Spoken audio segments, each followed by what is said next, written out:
ఓం నమో భగవతే శ్రీ రమణాయ. చాలా సంతోషం నాయన.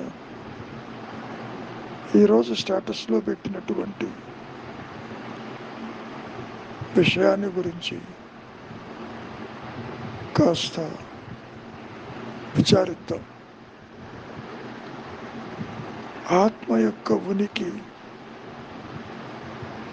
అనుగ్రహం యొక్క ఉనికి. అంటే అనుగ్రహమే ఆత్మ, స్వయం ప్రకాశమైనటువంటి నేను ఉన్నాను అన్న అహంస్మరణే అనుగ్రహం. దానికి అన్యత్వం లేదు, కుడి ఎడమలు లేవు, పైన కింద లేవు, బాహ్యాంతరములు లేవు. అది ఏకం, అది అనంతం. మనం ఇక్కడ అది అది అని ఎంత చెప్పుకున్నా ఈ ద్వైతంలో, ఈ మాయలో, ఈ దేహాత్మ బుద్ధికి అది అందేది కాదు. కారణం, సర్పరజ్జు భయభ్రాంతిలో పాముకి, లేని పాముకి తాడు సంగతి తెలియనట్లు ఇక్కడ కూడా ఈ అహంకారము, ఈ వ్యక్తిత్వము, ఈ పరిమితత్వము దోష దృష్టి చేత, అంటే తనకు తానుగా నిలిచి ఉండక నేనంటే దేహమని, నేనంటే వ్యక్తినని, నేనంటే కర్తనని, నేనంటే ఇంద్రియాలని, నాకు డ్యూటీ ఉన్నదని, ఆబ్లిగేషన్ ఉందని, కర్తవ్యం ఉన్నదని అనుకోవటం చేత అన్ని విషయాలు ఈ అహంకారానికి అన్యంగా గోచరిస్తాయి, బాహ్యంగా కనపడుతుంది. అందుకనే దేహమన్యము, జగత్తన్యము, సంసారమన్యము, చివరికి తన సహజత్వమైనటువంటి ఆత్మ కూడా అన్యమే. అందుకనే నాకు తెలియటం లేదని ధోరణి ఇక్కడ ప్రకాశిస్తూ ఉంటుంది. ముఖ్యంగా దోష దృష్టి అంటే అన్యచింతన, దోష దృష్టి అంటే అసత్యం సత్యముగా భావన కలిగి ఉండటమే దోష దృష్టి. నీలో ఉన్నటువంటి కోరిక వల్ల, ఆశ వల్ల, బంధాలు వల్ల, అర్షడ్ వర్గముల వల్ల ఆ విధమైనటువంటి ఆలోచనలు నీలో ఆశ రూపేణ రేకెత్తుతూ ఉంటాయి. అదే ఆదిశంకరుడు ఒక సందర్భంలో ఆశా పిశాచం అన్నాడు. నీవు ఎన్ని కోరికలు తీర్చుకున్నప్పటికీ ఈ మనస్సుంది చూశారు, అడుగులేని పాత్ర, ఇది చాలు అనే ప్రసక్తి లేదు. ఇంద్రియముల యొక్క అనుభవాలు ఎన్ని అనుభవించినా తృప్తి చెందక ఇంకా కావాలి, ఇంకా అనుభవించాలి అనేటటువంటి ఆశతో సంపాదన కావచ్చు, ఇంద్రియ వ్యాపారాలు కావచ్చు, సుఖ విషయాలు కావచ్చు, ఇంద్రియ వ్యాపారాలు కావచ్చు, ఇందాక చెప్పినట్లు. కనుక ఈ ఆశ అనేటువంటిది నీవు ఎంత దాని వెంట పరిగెత్తినా పాత్ర నిండదు. కారణం, అహంకారానికి అసలు ఉనికి లేదు. ఇదంతా కూడా ఎందుకు ఈ విధంగా జరుగుతున్నది అని కనుక కాస్త విచారిస్తే, ఇది అసత్యమని గుర్తిస్తే,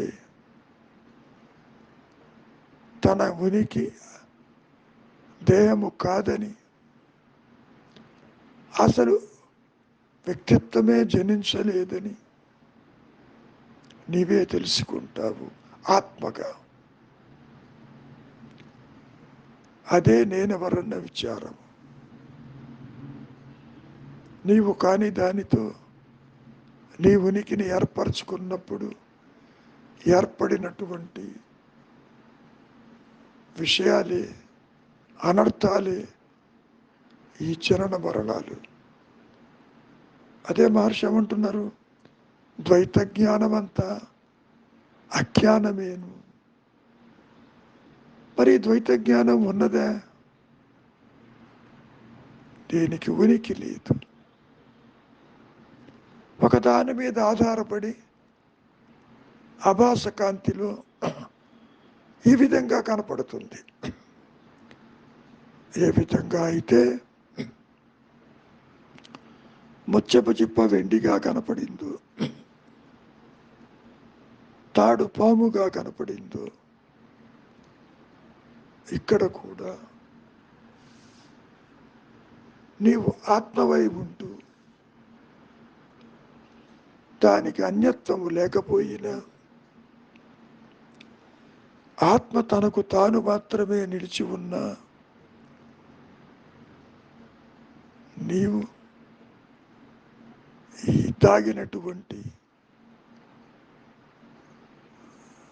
ఇంటర్నల్ టెండెన్సీస్ వల్ల, కోరిక కావచ్చు, బంధం కావచ్చు, రాగద్వేషాలు కావచ్చు, కామక్రోధాది అరిషడ్ వర్గాలు కావచ్చు, ఒకటి కాదు,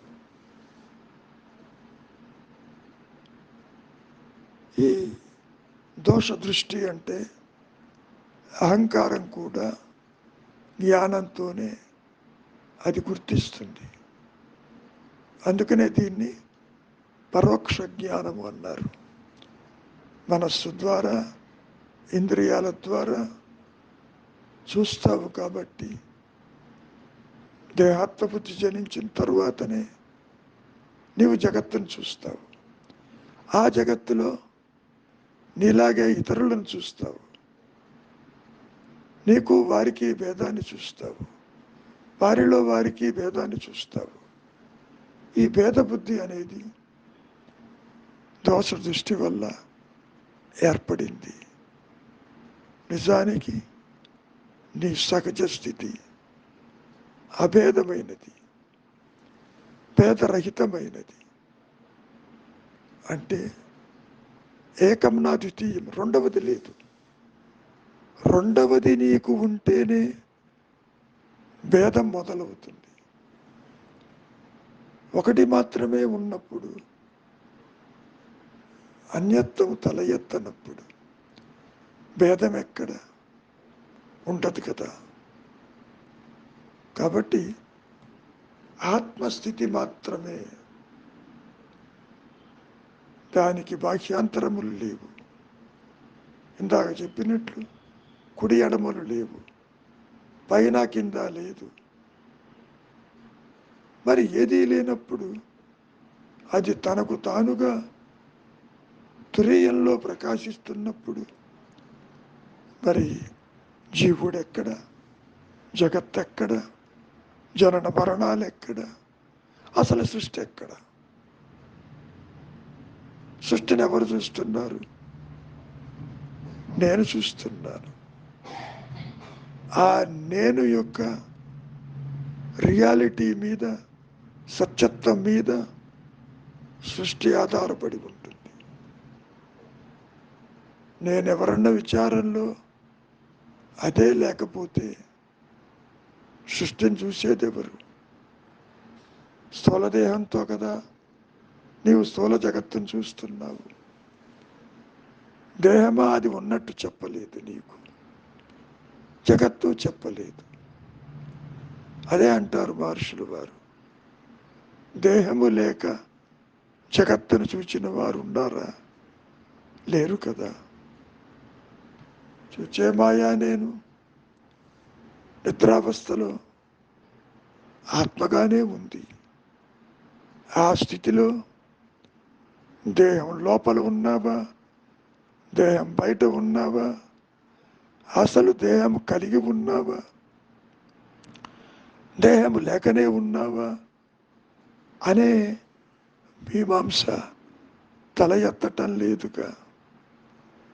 చాలా తేలికగా దేహము అక్కడ వదిలిపెట్టి నీవుగా వృత్తిరాహిత్యమై సుషుప్తావస్థలో నిలిచి ఉన్నావా లేదా? అక్కడ నీ ఉనికి జాగ్రత్తలో ఉన్నట్టుగా ఉండదు, అయినా నీవు ఉంటావు, వృత్తిరాహిత్యమై ఉంటావు. ఎప్పుడైతే కర్మ ప్రభావము చేత నిద్ర కూడా వృత్తిని చెప్పుకున్నాం, తిరిగి మళ్ళీ స్థూల దేహానికి వచ్చి కర్మలు సాగటం చెయ్యటం మొదలు పెడతాం. నిద్ర అనేది తాత్కాలిక మరణము, మరణము శాశ్వత నిద్ర. ఏది మరణిస్తుంది? అహంకారానికి మరణము లేదు. శ్రీకృష్ణ పరమాత్మ భగవద్గీతలో కూడా ఇదే విషయాన్ని ప్రస్తావించడం జరిగింది. జీవుడు వస్త్రాలను మార్చుకుంటూ పునరపి మరణం పునరపి జననంగా ప్రవర్తిల్లుతున్నాడే, కానీ జీవాత్మకి మరణము లేదు. అది ఆత్మే. జీవో బ్రహ్మైవ నాపరం, పరబ్రహ్మ విడిగా లేదు. విచారిస్తే అసలు జీవభావనే తల ఎత్తలేదని, ఉన్నది అహంస్ఫురణని. అది పరిధులు లేక తనకు తానుగా ప్రకాశిస్తుందని, దానికి అన్యంగా సృష్టి లేదని, జీవుడు లేడని, జగత్తు లేదని, ఈశ్వర భావనలు లేవని నీవే గ్రహిస్తావు ఆత్మగా. నీకు తెలిసినా తెలియకపోయినా నేను అంటే ఆత్మ, అదే అహంస్ఫురణ, అదే స్వయం ప్రకాశి, అదే నీ ఉనికి. అంతేగాని నీవు ఎన్నడూ దేహము కాజాలవు, దేహివి. దేహము కలిగినంత మాత్రాన, నాది అన్నంత మాత్రాన నీవు అది ఎలా అవుతావు? కావు కదా. ఈ సందర్భంలో ఆదిశంకరులు కూడా ఇదే విషయాన్ని ప్రస్తావిస్తూ, ఈ దేహము నాది, సంసారము నాది, ఇల్లు నాది, సంపద నాది అని అంటున్నావంటే వాటికి అన్యముగా నీవు ఉన్నట్టే కదా. ఆ ఉన్నదేదో విచారించు. అవిచారం వల్ల నీకు బంధము దుఃఖం ఏర్పడుతుంది. తీరా నీవు లోపలికి వెళ్ళేసరికి, విచారించేసరికి, ఆలోచన రహిత స్థితిలో అక్కడ అనుగ్రహము చేత ఆత్మే ప్రకాశిస్తుంది కదా. It is the self that does everything. నువ్వు చేయటానికంటూ ఏదీ లేదు. ఏ జ్ఞానమైతే, ఏ పరబ్రహ్మమైతే ఏ సత్యమైతే నిలిచి ఉన్నదో అదే నీ చేత సర్వకర్మలని చేయిస్తుంది. నీవు ఒక పనిముట్టు అని గుర్తించు. పనిముట్టు చేతిని పట్టుకోలేనట్లు అహంకారము ఆత్మని పట్టుకోలేదు, గుర్తించలేదు. ఆత్మ చేతిలో ఈ అహంకారం ఒక పనిముట్టు. విచారించండి, భవనానికి రండి, వైరాగ్యం కలిగి ఉండండి. అనుగ్రహం అంటే ఏమిటో మీకే అవగతమవుతుంది. ఏది కొత్తగా రాదు. ఇప్పుడు ఉన్న ద్వైత జ్ఞానము, అజ్ఞానము పోతే స్వరూప జ్ఞానం ప్రకాశిస్తుందని అనుకోవటం పెద్ద పొరపాటు. ఇప్పుడు కూడా అజ్ఞానం లేదు. ఇప్పుడు కూడా జీవుడు, జగత్తు, ఈశ్వర భావనలు లేవు. ఇప్పుడు కూడా సృష్టి లేదు. కానీ ఇందాక చెప్పినట్లు దోష దృష్టి చేత తనకంతా కూడా అన్యంగా గోచరిస్తూ ఉంటుంది. ఎవరన్న విచారంతో అది పూర్తిగా అదృశ్యమై తనకు తానుగా అహంస్ఫురణగా నిలిచి ప్రకాశిస్తున్న సంగతి నీవే నీ సహజత్వంగా ఆత్మగా గుర్తించి నిలిచి ఉన్నావు. ఏదీ కొత్తగా రాదు. There is nothing to lose, nothing to gain. ఇప్పుడు ఉన్నటువంటి ద్వైత జ్ఞానము ఇది అంతరిస్తే స్వరూప జ్ఞానం వస్తుందనుకోవటం పొరపాటు. ఇది పోవటానికి ఇప్పుడు లేదు. కొత్తగా ఆత్మ రావటానికి ఇప్పుడు లేకుండా పోలేదు.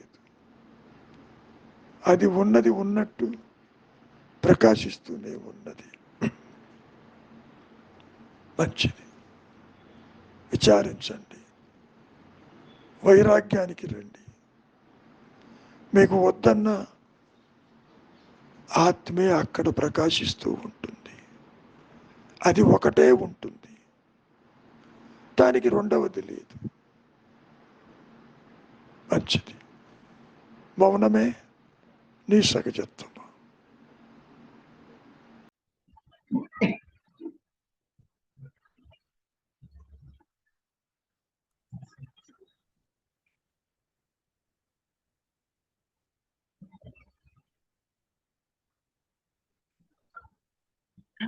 మొదలు పెడుతున్నాను గురుగారు. ఎవరు ఆత్మ ఉనికియే అనుగ్రహం యొక్క ఉనికి. ఒక్క నిమిషం. గురుగారు, అసలు ఉనికి అంటే ఏమిటి, ఆత్మ అంటే ఏమిటి జీవుడికి తెలుసునా? తెలియదు గురుగారు. మరి తెలియనప్పుడు చెప్పబోయేం ఏంటి? ఎట్లా తీసుకోవాలి మనం? ఆ జీవుడి పరిధిలో ఆత్మ ఉంటది. గురుగారు, జీవుడికి దేహాత్మవృత్తి కలిగిన జీవుడికి ఒక పరిమితమైన నేనుగా ఉంటాడు. దేహానికి, సంసారానికి పరిమితమై ఉంటాడు. గురుగారు, ఇది ఒక అభాస కాంతిలో ఈ జీవాత్మ భావన ప్రకాశిస్తుంది. నీవు అదేను అని చెప్పిన అర్థం కాదు. ఆత్మే ఉన్నది నీవు లేదన్నా ఈ రెండింటికి ఎట్లా ఉంటుందంటే కథలో కూడా చెప్పాను, ఆపోజిట్స్. గురుగారు, చీకటితో మాట్లాడుతున్నారు. ఉన్నది వెలుతురేను, ఉన్నది ఆత్మేను అని. చీకటికి తెలియదు వెలుతురు ఒకటి ఉన్నట్టు. గురుగారు, ఉమ్, దేహాత్మ బుద్ధిలో ఉన్న ఉమ్, మాయాజీవుడికి ఎంత చెప్పినా ఉమ్, నీవు అదేనన్నా, నీ అసలు బేస్ ఆత్మే అన్న ఉమ్, అంత చిక్కదప్ప. ఆ గురుగారు. చిక్కడం బాగానే ఉంది. ఉమ్, స్వాఖ్యాలు కూడా అదే సూచించలేదు. ఉమ్, సమస్య నీవు అదే ఉన్నావు. ఉమ్, అదంటే ఏమిటి? ఆ ఉనికిని మనోపరిధిలోకి అహంకార పరిధిలో ఉండదు. ఉమ్, ఆ గురుగారు. అయినప్పటికీ ఉమ్, శంకరులు, మహర్షులు, ఎందరో మహనీయులు ఈ మాయలోకి వచ్చి చెప్పటం మొదలు పెట్టారు, ఇంక్లూడింగ్ కృష్ణ పరమాత్మ. ఉమ్,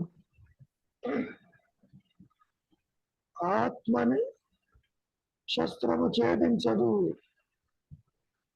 అగ్ని ఆర్పివేయదు అని కూడా అర్జునుడితో చెప్పాడు. ఉమ్, అది అర్జునుడికి not with in the reach of his mind. ఆ గురుగారు. ఉమ్, ఎంతసేపటికి నీవే అది, నువ్వే ఆత్మవి, ఆత్మ లక్షణాలు ఇవి, అసలు నీవు పుట్టలేదు, నీవెవరివో నీవే తెలుసుకో అని ఎన్ని రకాలుగా చెప్పినా ఉమ్, ఈ జీవుడు తెలుసుకునే స్థితిలో ఉండడు. ఇంద్రియ వ్యాపారములతోటి కలగంటాడు, మనస్సుతో చూస్తాడు, మంచి చెడు రుచులు ఏర్పడతాయి, కోరికలు, బంధాలు, అరిషడ్ వర్గాలు ఇవన్నీ అర్థమవుతాయి. కానీ ఆత్మ అన్నా, నీవు ఇది కాదన్నా, నీవే అదే అన్నా, ఉన్నదే అదన్నా, it goes about the end. Um, ఆ గురుగారు. కాకపోతే మాటి మాటికి చెప్పటం వల్ల ఓహో నేను దేహం కాదా, మనస్సు కాదు, ఇంద్రియాలు కాదు, ఏమీ కాకపోతే నేనెవరు అనే విచారం చేస్తారేమో. పోనీ ఆ విచారం చేసినంత మాత్రాన ఈజ్ ఈక్వల్ టు ఆత్మ ప్రకాశిస్తుందా? అదే లేదు. మహర్షి అయితే ఉన్నదే ఆత్మ, నువ్వు విచారం చెయ్యి, లోపలికి పోతావు, తల కిందగా పడిపోతుంది, ఆ అనుగ్రహంతో ఆత్మ ప్రకాశిస్తుంది. చాలా తేలిగ్గా తలుపు తీయి, లోపలికి వెళ్ళు, నీకు వెళ్తురు కనపడుతుంది అన్నట్టు. ఆ విధంగా ఉండదప్ప. ఉమ్, చాలా ఆశాజనకంగా చెప్పారు, అందరూ సందేహం లేదు. ఉమ్, There is no doubt about it. కానీ వారు చెప్పినంత ఇదిగా ఓ ఆత్మ ఒకటే ఉన్నప్పటికీ ఈ మాయలో జీవుడు గుర్తించేది కాదు కదా. ఉమ్, ఆ గురుగారు. ఇవన్నీ శాస్త్రం అనుకో, ఉమ్, సిద్ధాంతాలనుకో, ఇది అనుభవసారమే, ఇది కూడా కరెక్ట్. ఉమ్, ఇప్పుడు నీవు చూడని ప్రదేశము ఈ విధంగా ఉంటుందని నీవు ఎంత చెప్పినా నీకు అవగతం కాదు. అవగతం కాదు. అవును గురుగారు. అది లేదు. ఉమ్, నేనంటున్నావే, ఉమ్, అది ఆత్మేను అని చెప్పినప్పటికీ ఉమ్, ఎంతసేపటికి నీవు బుద్ధితో పరిమితమైన జీవుడిగా జనన మరణాల మధ్యలో బంధాలలో సంసారంతో సుఖము దుఃఖము వీటిలో ఉంటావే తప్ప ఉమ్, ఒకటి ఉన్నది నా మూలమని ఒక పక్కనేమో ఏమని చెబుతున్నారు, సాధన లేదు, అవును. సాధించేది కాదు, కాదు. ఉమ్, నీవే అది అని ఉమ్, ఇక్కడ ఈ విధంగా చెప్పడం వల్ల ఉమ్, నాకెప్పుడు తెలుస్తుందో అనుకుంటాడు ఆత్మ.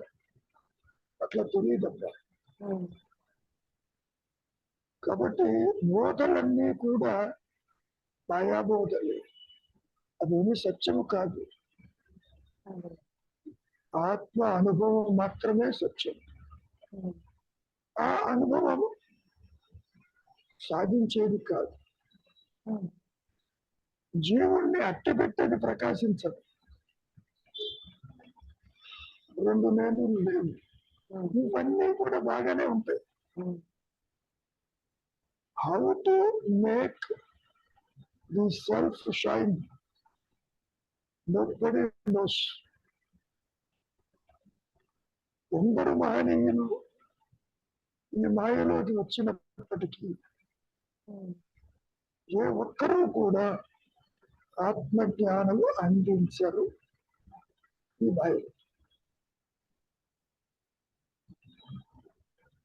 దానంతటా అది ప్రకాశించవలసింది. ఉమ్. సరే, తర్వాత ఏమంటారో చూడు. దోష దృష్టి చేత తనకు బాహ్యమైన వాటిని గూర్చి ఆశ వలన సందేహాలు వస్తాయి. దోష దృష్టి అనేది కూడా జీవుడికి తెలియదంట. అవును గురుగారు. లేవంగానే దేహము, సంసారము, ఆస్తుపాస్తులు, ప్రదేశాలు, నాది నీది, వారు వీరు అవును. అనే భావనలకి పరిమితమై ఉంటాడు. దేహాత్మ బుద్ధి దోషమని తెలియదు. అవును. కానీ ఆత్మే ఏమైనా ఉమ్, దేహాత్మ బుద్ధి కలిగింది అంటే ఆత్మకి దేహానికి సంబంధం లేదు. ఉమ్, అందుకని శంకరుడు ఈ మాయా నేను అహంకారానికి చిత్త జడ గ్రంథి అంటూ చెప్పుకొచ్చాడు. ఇది ఒక ఇమాజినరీ ముడి. ఉమ్, అటు జడము కాదు, ఇటు చైతన్యము కాదు. ఉమ్, ఉన్నది చైతన్యమే, ఉమ్, కానీ ఇక్కడ దేహాత్మ బుద్ధితో జీవభావన ఏర్పడింది. ఉమ్, నువ్వు జాగ్రత్త అవస్థలో పుడుతున్నావు, ఇక్కడే పోతున్నావు. స్వప్నంలో నిద్రలో పోవటం లేదు. అవును. ఉమ్, ఉన్నా. ఆ గురు. కాబట్టి ఎన్ని రకాలుగా మనం చెప్పుకున్నప్పటికీ ఉమ్, ఆత్మని సూచించటం కూడా కుదరదు. ఉమ్, ఎవరు సూచిస్తారు? తురీయంలో ఉన్నటువంటి నీ సహజ స్థితిని ఇది నీవు కాదు, నీవే అది అని చెప్పిన ఉమ్, అది ప్రకాశించదు. ఉమ్, దోష దృష్టి ఎలా పోవాలి? పోని చింతావిహీనం, వైరాగ్యము, ప్రాణాయామం, ఆహార నియమం, భక్తి, కర్మ, జ్ఞానాలు అన్ని చేయాలి లోపల. ఉమ్, ఇన్ని చేసిన నిశ్చలత్వానికే తప్ప ఆత్మ ప్రకాశింప చెయ్యగలిగిన సామర్థ్యం ఈ మాయానికి లేదమ్మా. ఉమ్, ఎందుకు లేదు? దానికి ఉనికి ఉనికి లేదు. లేదు. Um, that is the reason. Maharshi చెప్పుకున్నారు చాలాసార్లు, um, the seed cannot know his own existence. Um, చూచే నేను తన మూలము తెలుసుకోలేదు. ఉమ్, ఎందుకు తెలుసుకోలేదు? ఒక దాని మీద ఆధారపడి ప్రకాశిస్తుంది. ఆ విషయం కూడా తెలియదు. ఉమ్, చంద్రుడికి తెలియదు తన ప్రకాశము సూర్యుడి సూర్యుడు వల్ల. అన్నారు. పాముకి తెలియదు తాడు వల్ల నేను ఇలా ప్రకాశిస్తున్నానని అనుకుంటాడు. ఉమ్,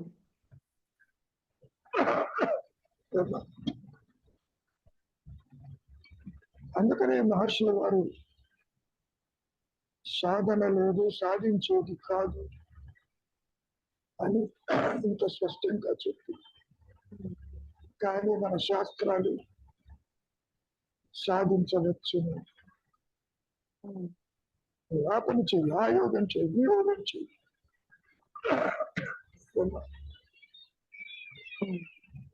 అసలు ఆత్మజ్ఞానం బోధించేదే కాదు అసలు ఫస్ట్ పాయింట్. ఇప్పుడు శంకరులు మహర్షులు ఎంతో ప్రయత్నం చేశారు ఆత్మ జ్ఞానాన్ని బోధించేది కాదు, బోధయుక్తము కాదు, అది అనుభవయోగ్యం అన్నారు. వీళ్ళందరికీ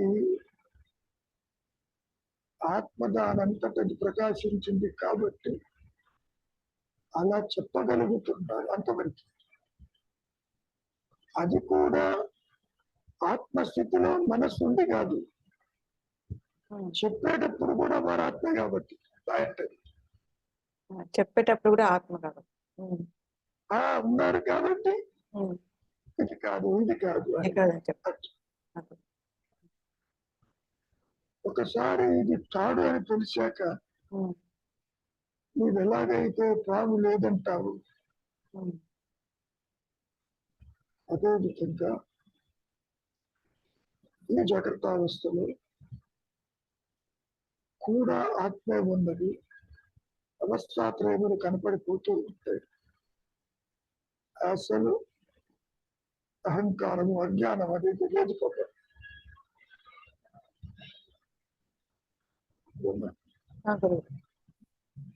ఆదిశంకరులు ఎన్నోసార్లు చెప్పుకున్నాం, సాధనా చతుష్టయంలో వివేకము, శమధమాది సత్సంపత్తి, ప్రతి వైరాగ్యం అంటూ చెప్పారు. అసలు అన్ని బాగానే ఉన్నాయి. మోక్షమందు ఆసక్తి ఏమిటి? నేను ఏదైతే అంటాడు మహర్షి, రివైజింగ్ దట్ స్టేట్మెంట్.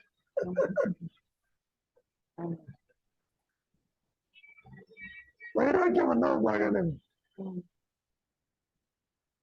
ఎందుకంటే రాగంతో కూడుకుని ఉంటాడు. కానీ ముముక్షత్వము, మోక్షమందు ఆసక్తి అంటే నేనేదైతే ఆసక్తి ఏమిటి? అట్లా ఆ విధంగా చెప్పుకొచ్చారు మహర్షులు. వారు చెప్పింది అక్షర సత్యం, కానీ అనుకున్నంత తేలికగా ఈ మాయలో ఎవరికి ఆత్మజ్ఞానం అందించరు. పాయింట్ అది. సో ఆ మాటను సమర్థించుకుంటూ ఏమన్నారు, గురువు అందించరు, పత్ర గ్రంథాల్లో ఉండదు, ఇతరులు ఉన్నారు, ఆకాశం నుంచి ఊడిపడదు, ఇన్ని రకాలుగా చెప్పారు కదా. మరి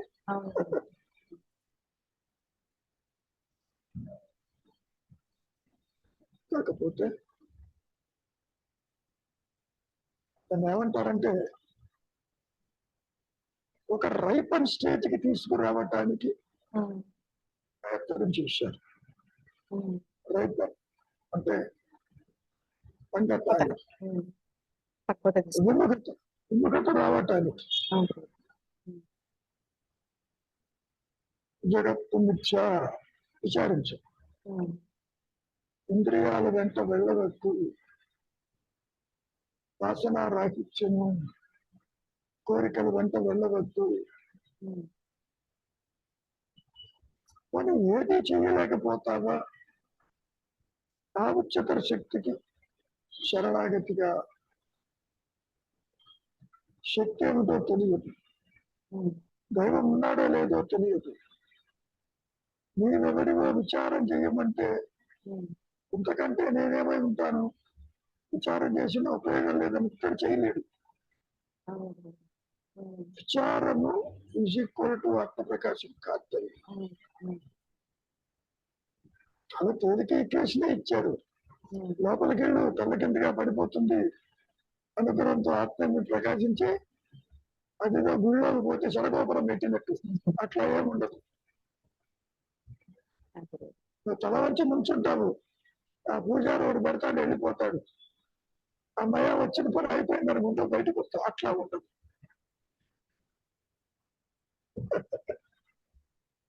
ఏమా గురువు గారు. It is highly critical. ఎట్లా అష్టదిగ్బంధం చేశారంటే సాధించేది కాదు, సాధన లేదు, సాధన చేసేవాడు లేడు, ఉన్నది అదేను, లేనిది ఇదేను, ఇవన్నీ అర్థం అవుతాయి. అవును గురువు. ఇంతకీ సాధన లేకపోతే ఏం చెయ్యాలని అడుగుతాడు. ఊరికే ఊరికే ఉంది. అది కూడా చాలా ఊరికే ఉంటే జైలవుతున్నాడుగా. అవును గురువు. ఊరికే ఉంటే ఆత్మ ప్రకాశిస్తుందా అనుకుంటే ఆ పాసిబిలిటీ లేదు. చాలా చాలా క్రిటికల్ గా ఉంటుందమ్మా. గురువు గారు. ఇప్పుడు be still and know the self అన్నారు, నో ది హమ్ అన్నారు. ఆ చెప్పే మాటల్లో కూడా నో ది హమ్ అంటే నేను ఊరికే ఉంటే నా ఎదురుకుంటా కనపడుతుందేమో, నేను దర్శిస్తానేమో అనుకుంటాడు. అలా కుదరదు.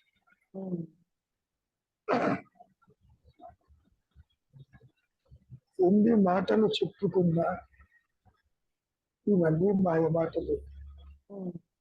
పూజలన్నీ మాయలు, శాస్త్రములన్నీ మాయలు. కానీ వాటిని పట్టుకుని ఎంతో శ్రద్ధగా అధ్యయనం చేసేవాళ్ళు కోకొల్లలుగా ఉంటారు. ఎందుకని ఆత్మజ్ఞానం సాధించాలి.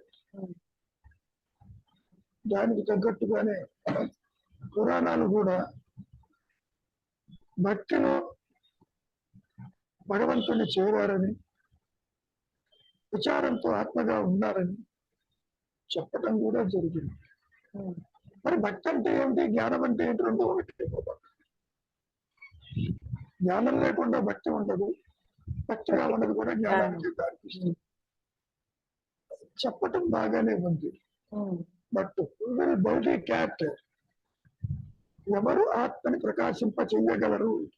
ఆన్సర్ విన్నాను, ఆయన ఎవరు చేయలేరు.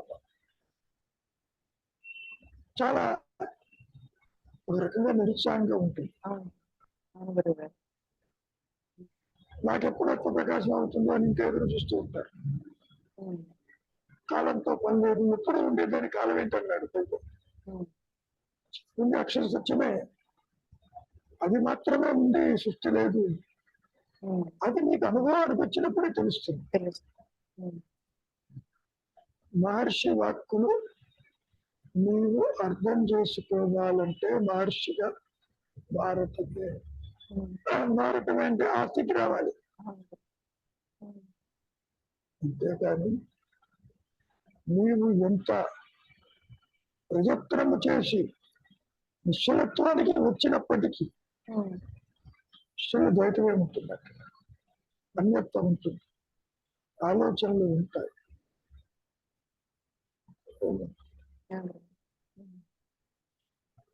ఒక రకంగా తీసుకుంటే జీవుడి యొక్క స్థితి ఒక కూటస్థ మండూకం. లోకం అంటే ఇదేమి, ఇక్కడే జన్మ. అదే చెప్పారుగా, జీనాయ మరణాయ ఇసుక శివ జానాక, అట్లా ఉంటుంది.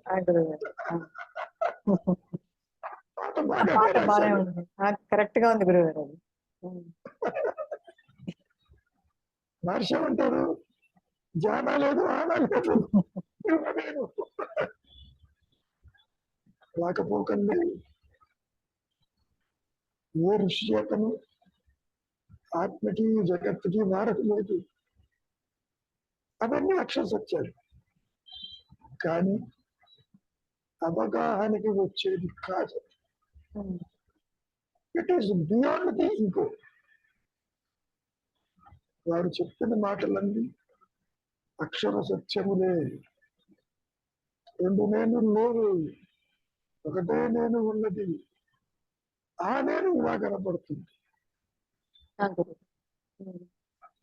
ఎవరికి కనపడుతుంది? ఆరోహణ చెబుతుందా అని అప్పుడప్పుడు పావైందని, కొన్ని ఆత్మ చెబుతుందా?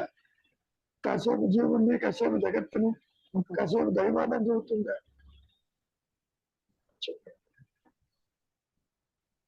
కాబట్టి ఏ సింపుల్ అవేర్నెస్,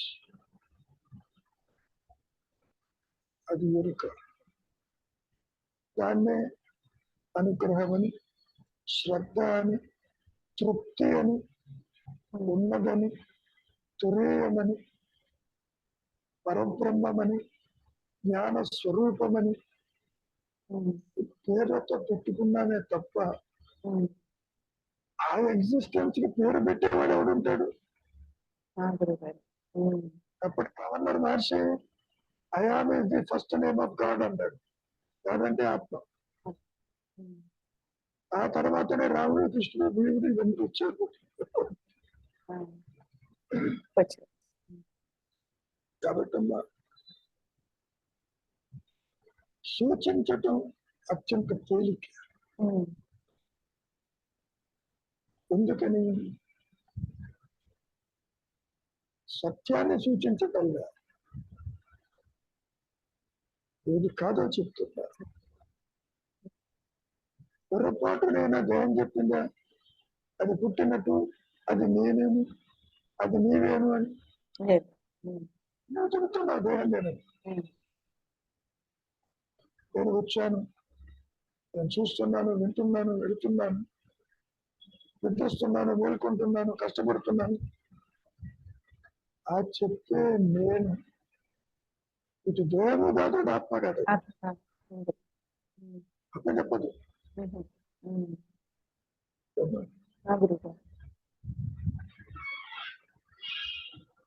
ఏమా సరోజ? గురువు గారు చెప్పమ్మా, నీకు అర్థం కాని విషయం చెప్పు. అర్థమైతే ఎలాగో చెప్పలేదు. అంటే ఇక్కడ ఆత్మకి వెలుపల ఏమి లేవు అన్నారు. నిజమేటండి. అసలు ఆత్మ అంటే ఏంటి? ఉన్నది ఆత్మే. ఉన్నది ఆత్మ అని నువ్వు చెప్పిందా వచ్చి ఉన్నారు, నువ్వేమో చెప్పలేదు. చెప్పలేదండి. నువ్వు అనుకుంటున్నావు, సూచించారు. అవునండి. ఉన్నది అది, ఉన్నది అది. అవును గురువు గారు. ఎట్లా?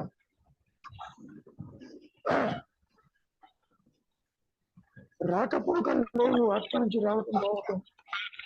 గురువు గారు ఎక్స్పాండ్ అవటం, కన్ఫర్ట్ అవటం. మీరు చెప్పారు నో గెయిన్ నో లాస్ అని చెప్పారు గురువు గారు. సరే, అవన్నీ బాగానే ఉన్నాయి.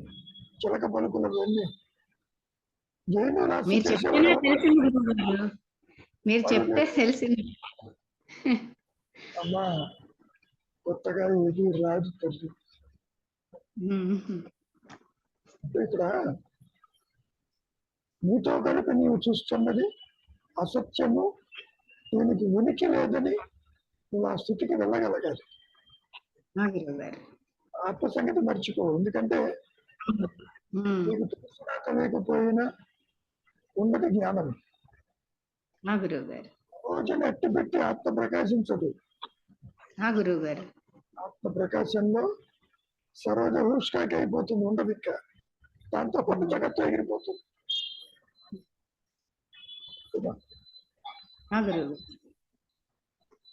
ఎన్ని విషయాలని చర్చకు వచ్చేటప్పటికీ అవన్నీ మానసిక పరిధిలోనే ఒక అవగాహనకి పనికొస్తాయి తప్ప ఆత్మని ప్రకాశింప చెయ్యగలిగింది ఒకటి ఉండదు.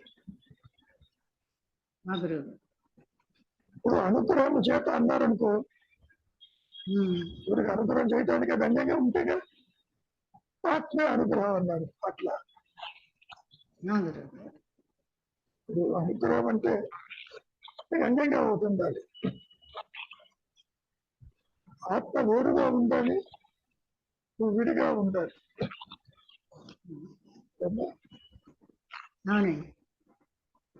సరే, చివరికి ఆత్మే అనుగ్రహము, ఆత్మే గురువు, ఆత్మే దైవము. నువ్వు భగవంతుడు ఎవరో ఉన్నాడు అనుకుంటున్నావుగా. నిజంగా ఉంటే నీ అన్యంగా ఆత్మ లేని భగవంతుడై ఉంటాడు. అది అయ్యే పని కాదు. గాడ్ అపార్ట్ ఫ్రమ్ యూ అన్నారు. ఇవన్నీ బాగానే ఉంటాయి. ఈ సారాంశం ఏంటంటే తీవ్ర వైరాగ్యముతో మౌనంగా ఉండటానికి, చింతావిహీనమవటానికి అంతవరకే మీ రోజు. ఆ గురువు తర్వాత ఏమవుతుంది అనేది మీ చేతుల్లో లేదు. ఏమో? ఆ గురువు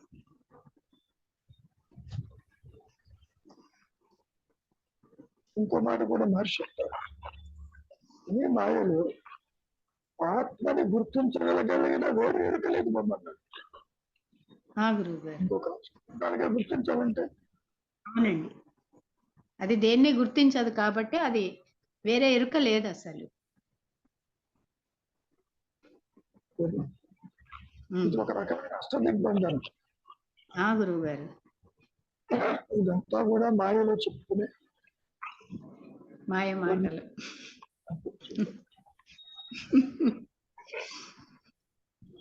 కానీ ఇంకా చెప్పినా కానీ ఏమన్నారు తెలుసా, మాయా ఇది రియాలిటీ అంటారు.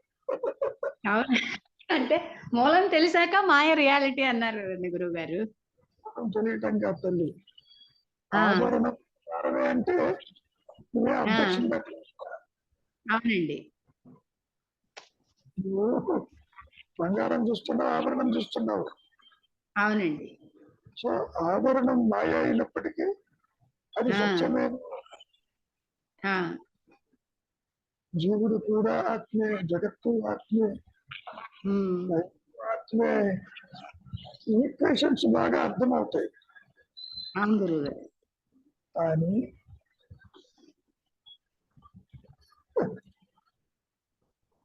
ఆత్మని ప్రకాశింప చెయ్యగలిగిన సామర్థ్యము రైతుల్లో ఎవరికి లేదు అసలు.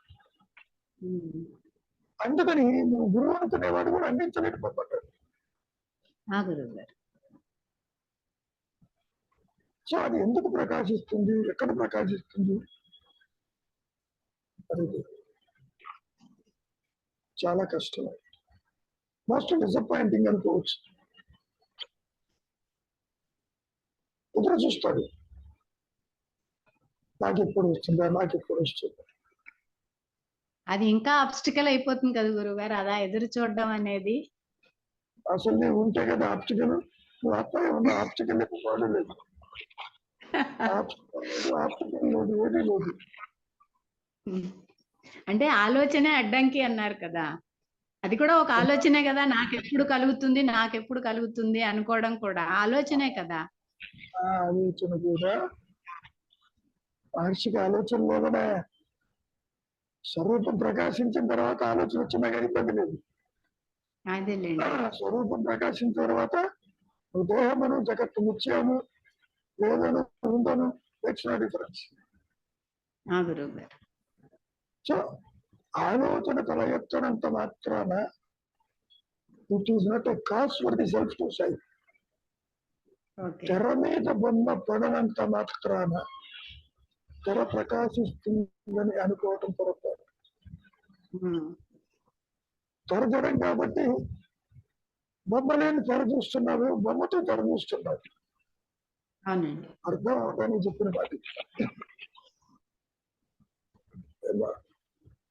ఆ గురువు. మహర్షి కూడా తెర సమయం ఉపమానం చెప్పారు. తెర మీద ఎన్నో దృశ్యాలు పడతాయి, సునామీ, ఇన్ఫర్నో, అర్థక్వేట్ ఎన్ని వచ్చినా తెరని తెరకేమి? బాధించవు. ఎందుకని? అలా సత్యం కాబట్టి. ఆ గురువు గారు. ఒకటి నీతో కలిపి నీవు చూస్తున్నది అసత్యమన్న భావన నీకు కలగటం లేదు. ఉమ్, ఆ గురువు గారు. పోని భావన కలిగిందే అనుకుంటా. That will not a cos for to shine. అది నీకు ఆ భావన గురువు గారు. లేకపోయినా ఆత్మకి ఏ ఇబ్బంది లేదు. ఉమ్, జీవుడు పరబ్రహ్మకు వేరుగా లేడు ఆ. అని ఎంత చెప్పుకున్నా అది దానంతట అది ప్రకాశించాలి. ఇది నా అనుభవం.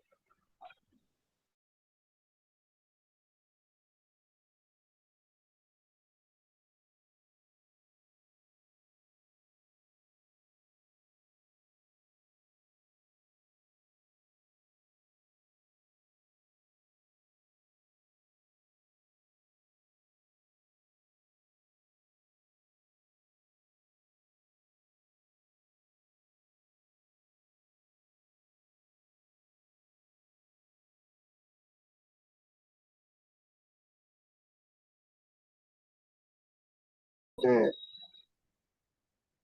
ఇది వచ్చింది ఏమన్నా రెస్టోర్ బాగా అయింది.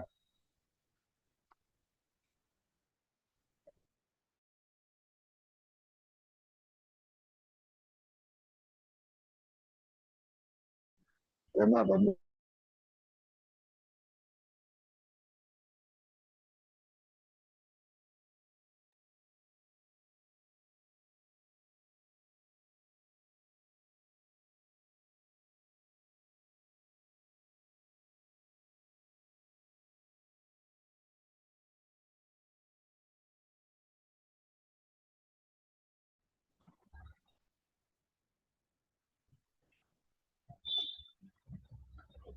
కరెంట్ పోయింది గురువు గారు, నెట్ ప్రాబ్లం అయింది. అర్థమైంది. ఓకే గురువు. అది పోతే డేటాలో కన్నా రావాలి, అవును గురువు. తప్పకుండా చేయాలి. ఎందుకంటే ఎట్లా ఆరైపోయింది, అవును. వచ్చినంత వరకు చాలు. ఓకే గురువు. ఏమన్నా గురువు గారు. ఏమన్నా ఉంటే మెసేజ్ పెట్టండి. అవును. ఆల్మోస్ట్ 6 దాటింది కాబట్టి, దాటింది 6. 6:03 గురువు గారు టైము. ఒకవేళ మళ్ళీ ఏదైనా ఉంటే చెప్పండి, లోపల ఇడిపోయే లోపల. ఏమి లేకపోతే క్లోజ్ చేస్తాం. గురువు.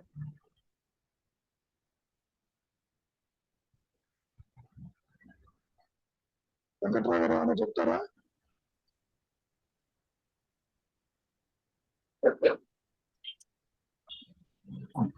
చెప్పండి. నాకు ఇప్పుడు సత్యసాయిబాబా గారు, షిరిడి సాయిబాబా గారు, తర్వాత ఇప్పుడు గణపతి ముని, వీరు సిద్ధ పురుషులైన జ్ఞానుల. మీ మాట క్లారిటీ నాకు రాలేదు, ముందుగా పట్టండి.